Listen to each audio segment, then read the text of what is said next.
Las Vegas woman Devin Michaels was arrested on August 15th of 2023 as the primary suspect in the grisly murder of her on-again, off-again boyfriend, 46-year-old Jonathan Willette. On the morning of August 7th, the latter's mother had called the police to the home in the 2000 block of Pala Dura Drive after she'd found Willette's headless body on his bed. Willette's mother told the police that the last time she'd seen her son was at around 10 p.m. the night before, when he was in 45-year-old Michaels' company. At around 1 a.m., the mother saw Michaels washing dishes in the kitchen downstairs. A brief conversation ensued, during which Michaels reportedly claimed that Willette was drunk and had gone to bed. A few hours later, Willette's mother made the harrowing discovery. The police detected a chemical smell similar to that of bleach and ammonia around the body, and the presence of smoke-like vapors emanating from the remains, indicating that the substance had been used on them. Willette's head wasn't immediately located. On August 8th, his mother called the police again to tell them that a meat cleaver was missing from the kitchen. Michaels, who was determined to have left the home at around 2 a.m., was brought in for questioning by Las Vegas police. It would emerge that she was married to Willette's son while she and Willette had 2 daughters. The marriage, officiated a few years prior, was atypical in the sense that it was only meant to aid Michaels with some medical issues. She and Willette's son were reportedly only trying to help each other out. Michaels and Willette were said to have been trying to mend their relationship, but the woman told the police that the latter was abusive towards her and her children. Upon taking a polygraph on August 15th, Michaels had a significant reaction when asked if she participated in any way in the death of Willette. She eventually admitted that they were both in bed on the night of the incident and that she was massaging his back. Willette then allegedly asked Michaels to perform an intimate act on him, and she struck him in the head with a wooden stick. His body went limp, but Michaels claimed she'd never meant to kill him, but only hit him hard enough to hospitalize him until she could figure out what to do with her children. The case was ongoing as of the latest updates. Michaels was charged with murder but hadn't admitted to decapitating Willette, with the police providing no further insight into the whereabouts of the man's head. Number 6. Incident in Florida. 25-year-old Florida woman Hallie Conley lured an unnamed man to a home in Homestead with the intention of robbing him along with 2 accomplices in May of 2023. When the victim arrived at the agreed-upon address, Conley led him to the bedroom where he encountered 36-year-old Isaiah Perez sitting in a chair. Conley then left the room and returned with 35-year-old Rafael Cyprian, who brandished a pistol. He held the man at gunpoint and threatened to kill him lest he handed over his valuables. The victim complied, giving the robbers his cell phone and $400 in cash. Cyprian then tried to shoot the man, but his gun jammed. It gave the victim enough time to pull out his own pistol and let off a shot, hitting Perez in the arm. A brawl ensued, during the course of which Cyprian began striking the victim with his gun while Conley and Perez were punching him. As the melee unfolded, the battered man was able to shoot his gun once more, hitting Cyprian in the foot. He then pleaded with the robbers to let him go, but Cyprian reportedly replied, "You're going to die." Conley then stabbed the victim, but he was ultimately able to flee the home with his life. The police were alerted and the thieving trio was arrested on charges of armed robbery, attempted murder, and false imprisonment. Number 5. Stanley Gordon. In June of 2014, South Carolina man Stanley Gordon unleashed a savage attack on his wife, whom he suspected of being unfaithful, at their home in Rock Hill. Gordon went into their bedroom while the woman was sleeping and started repeatedly hitting her in the head with a hammer. When the woman awoke in excruciating pain and bleeding profusely from her head wounds, Gordon kept her trapped in the bedroom. The unnamed 40-year-old victim begged him to call the emergency services, but he stood between her and the bedroom door, armed with a hammer and a pistol. The police were eventually called to the residence in the 800 block of Heckle Boulevard and found the victim in serious condition, as well as an empty gun case on the bed. The woman's left arm was broken in 2 places, her right arm was sprained, and her head wounds would require 58 staples to mend. A canine unit tracked 43-year-old Gordon down near the couple's home, and he was taken into custody. He was held without bail on charges of attempted murder, kidnapping, and possession of a firearm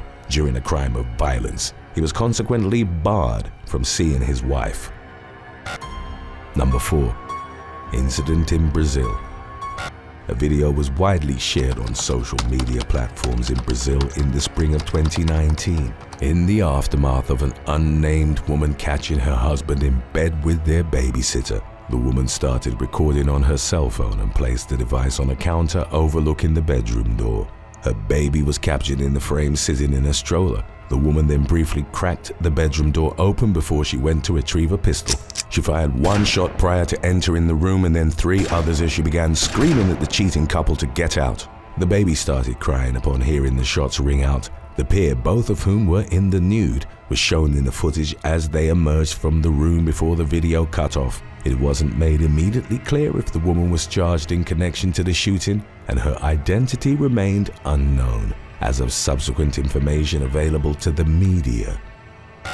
Number 3. John Dimmig.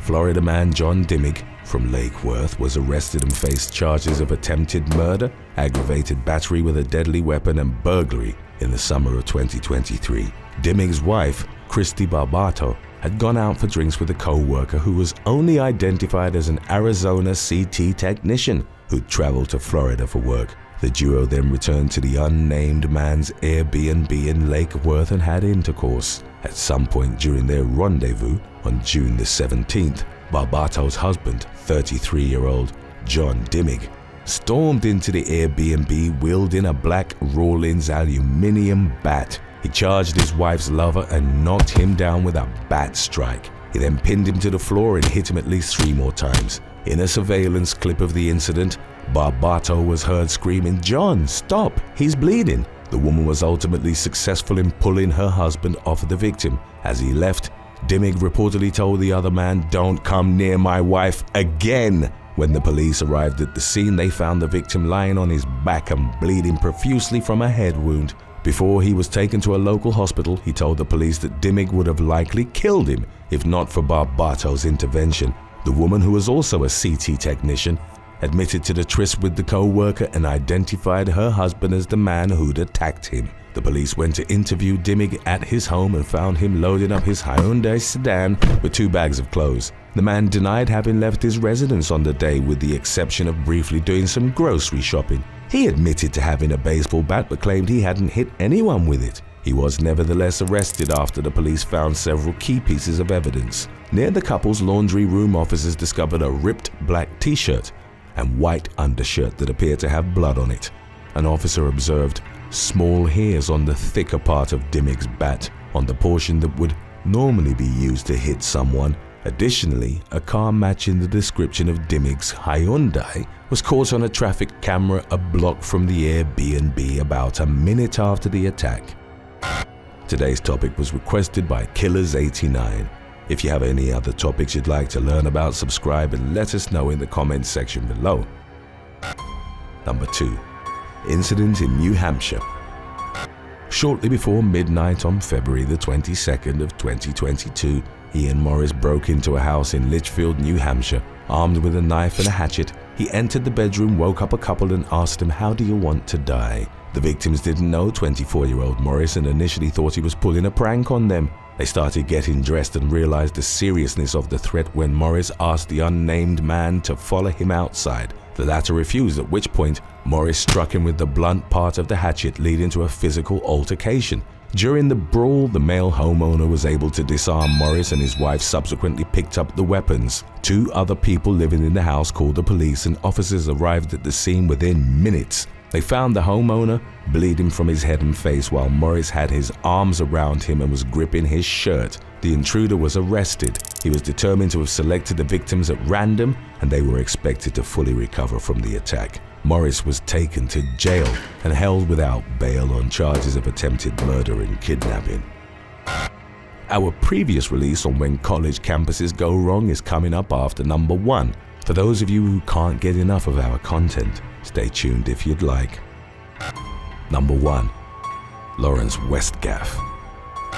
34-year-old British historian Laurence Westgaph was taken to Liverpool Crown Court in the summer of 2009 following a brawl that stemmed from a love triangle involving his girlfriend Natalie Inge. On February the 20th of 2009, Westgaph visited the woman's home in Toxteth, Liverpool. He found her in bed with Bed Blantz, a man described as Westgaph's closest confidant, and whom the historian had reportedly treated as a member of his family. It was reportedly evident that the pair had had relations while Westgaph and Inge's child was in an adjacent room. Westgaph lunged at Blantz and punched him several times in the face, fracturing his eye socket. 28-year-old Blantz suffered bites to his fingers after sticking them in the historian's mouth during the confrontation. A piece of the man's ear was also torn off, and while initially reported to have been bitten off by Westgaph, the injury was later described as an accident likely caused by Blantz falling on a sharp edge during the brawl.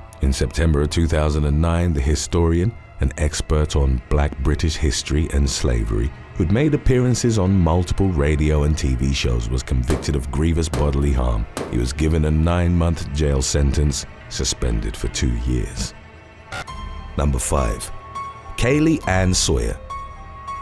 23-year-old Kaylee Ann Sawyer, a student at the Central Oregon Community College, or COCC, called her boyfriend to pick her up just past midnight on July the 24th of 2016, after she'd attended a bachelorette party in Bend. Cameron Reimhofer, Sawyer's partner of 2 years, then argued with the young woman in the parking lot of their apartment complex, which was close to the college campus. Reimhofer briefly went inside the building, but upon his return, found that Sawyer was gone. It was subsequently revealed she'd accepted a ride from campus security guard Edwin Lara, then in his early 30s. Investigators determined that Sawyer, who was intoxicated at the time, believed she would be safe as Lara's uniform closely resembled that of a Bend police officer. He was on duty and driving a campus security SUV complete with plexiglass separating the front and back seats and auto lock-in doors. After trapping Sawyer inside the vehicle's cage, Lara drove her to a secluded area where he abused and then bludgeoned her to death. The woman's body was found days after she'd been reported missing